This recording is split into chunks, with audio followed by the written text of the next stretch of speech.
الجسم الغريب الغامض بات حوتا نافقا، هذا ما أعلنته وزارة الداخلية البحرينية بعد التحري.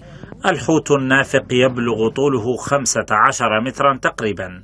حوت المحرق كما أطلق عليه البحارة كان مادة غنية لمجالس الشتاء، نسجت حوله قصص وحكايات قبل أن تتبين هويته. وأثناء خروج دوريات خفر السواحل على الواجب اليومي لاحظوا وجود جسم غريب موجود قريب من القناة البحرية لمملكة البحرين. فبعد التثبت من الجسم الغريب اتضح أنه هو حوت نافق يبلغ طوله حوالي 15 متر.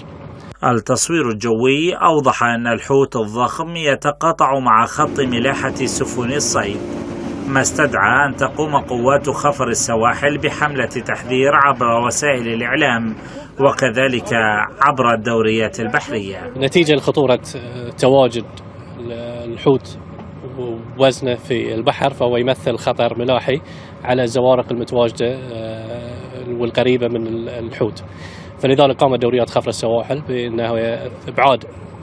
قامت بإبعاد الزوارق عن الحوت. مشهد نفوق الحيتان على شواطئ البحرين متكرر ولكن على فترات متباعدة، لكن هذه المرة كان الحوت الأكبر حجما، وانتهى به الأمر خارج المياه الإقليمية البحرينية بعد أن جرفته الأمواج بعيدا. خارج المياه الإقليمية لمملكة البحرين، وحاليا